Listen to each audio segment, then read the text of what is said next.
Hello, and how's it going, everybody? It is Skullzi here with the latest gaming news, rumors, and speculation. Today we are going to reanimate the corpse of the past and inject it with new information.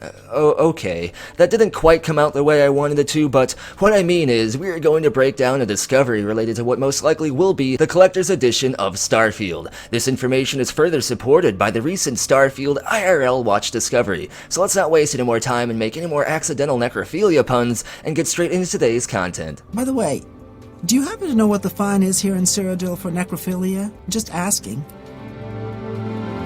First off, this all revolves around that Starfield Collector's Edition trademark that I discovered a couple years ago. With the recent watch discovery, which actually is listed within this very same trademark, I decided now would be a good time to revisit this discovery and break down the trademark further, as it's very likely the merchandise listed in the same trademark will be the merch included within the Collector's Edition of Starfield. So prepare your space credits, because it's probably going to cost you a year's supply of that skooma space fish to buy this bundle. Let's start off by heading over to Trademark R Us. Here we can see the most recent active and pending trademarks and patents filed by ZeniMax and thus Bethesda. One interesting thing of note though is it seems that the ZeniMax parent company still exists and is still active even after the Microsoft acquisition. I was worried I would have to deep dive into that labyrinth of Microsoft trademarks in order to find any new Bethesda ones, but luckily ZeniMax still apparently retains the rights to even the most latest Bethesda products, at least according to the United States Patent and Trademark Office. If we scroll through this list of things though, which ironically enough the very first thing listed here is Skyrim, we can eventually find Starfield stuff and Starfield things. We can even use letters or even words to type into the search danger to find Starfield trademarks specifically. This should already start bringing back those member berries for OG viewers of the Skullzi channel, as these trademarks were one of the first early sources of Starfield information and speculation, and I covered them heavily. And now the cycle is complete as we have returned where we began with this trademark, only this time with a new space artifact at our side, the Constellation Watch, and it'll aid us in these new speculation adventures today. In today's video, we want to pay particular attention to what I refer to as the Mother trademark, the mothership that all the other Starfield trademarks disembark from to defend the ship from gravity torpedo attacks. This trademark serves as the main trademark in my opinion for the Starfield franchise, as it contains the most merchandise classifications. Let's go down the list and break down what this most likely could mean for Starfield and your space wallets. This list contains various merchandise classifications. Each class covers a general grouping of a certain type of product. These classifications often cover a very vast array of goods, so not every single item listed within one classification itself will be produced and sold alongside Starfield or included in this collector's edition. Instead, likely only one or two products from each classification will actually have Starfield related merchandise. Now, if that's a bit confusing to follow, don't worry, as we're about to slow it down a bit with some of that skooma, of course. Do skooma right now! First off, we have Class 9, which is basically the general classification given to video games and similar electronic products. Next, we have Class 14,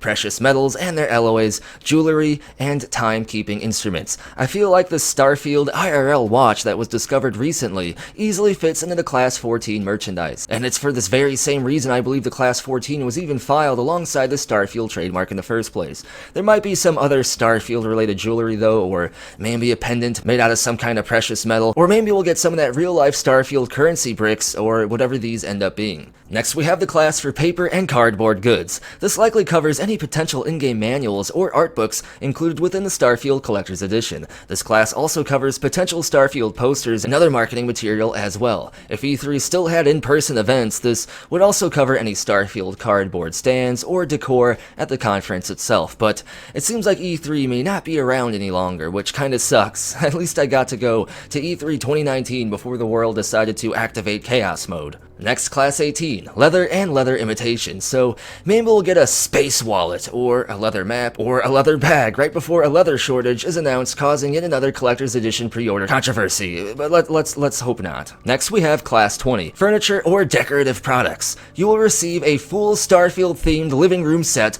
with a collector's edition of this game. Just joking, that's a little joke. Likely Class 20 is filed here for the decorative products rather than the furniture. Like I said, some of these classifications are quite vague, as decorative products could legit mean anything at this point, so not really anything to break down here further. Next, Class 21, household or kitchen utensils, containers and materials, glassware, porcelain, and earthenware. Hopefully we don't get a pile of broken glass that used to be a drinking mug or something like that, as that tends to happen when you order a collector's edition bundle. Glass items always end up getting broken in these things, and I doubt we're going to get any Starfield earthenware pottery or anything like that, so my focus on this particular classification is more on the container aspect. Likely the actual Constellation box itself, that will be the actual container holding all the collector's edition items, and it'll be this Constellation lunchbox looking thing right here. And last we have Class 28 for games, toys, and sports equipment. This could just be a general classification for the video game aspect itself, but I think it covers any potential Starfield figurines, as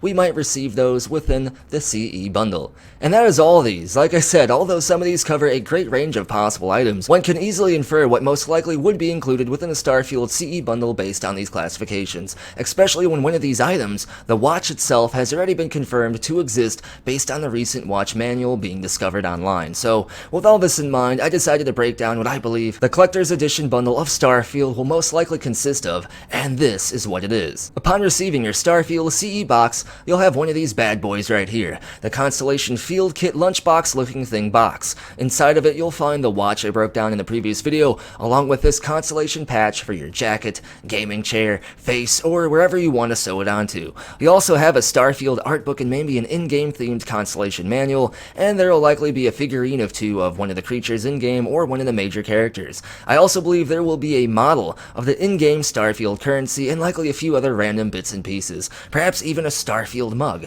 assuming it survives the shipping process, and this will basically be everything within the Starfield bundle, alongside with maybe a digital, like, soundtrack download or something like that. And that's everything. That's what I believe will be in the Starfield Collector's Edition bundle based on this trademark discovery and based on the recent watch discovery as well. This watch alone drives the potential price of this bundle up aggressively, so I can only assume it'll cost between $150 to $200 at best. Of course, the watch could have nothing to do with the CE bundle and just be sold as a separate item, as the company itself that is making the Starfield watch actually made a Fallout 76 Pip-Boy that was sold separately, but only time will tell one way or another. It's likely the Collector's Edition of Starfield will be announced and available for pre-order shortly after E3 2022, along with just the general pre-order for the game itself. Of course, if you have Xbox Game Pass, you'll be able to play Starfield on day one of release. That is basically everything I wanted to talk about today, though. As always, let me know what you think about all this down in the comments below. Thumbs up if you enjoy the content, because it helps the channel out a lot more than you might think, and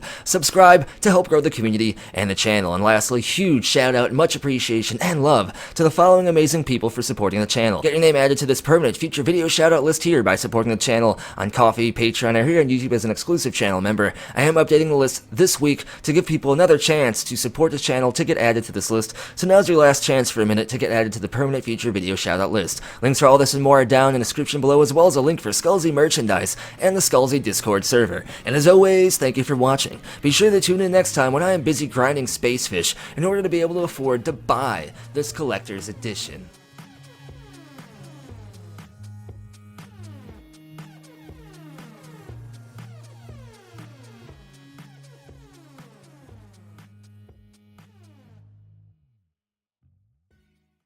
It just works.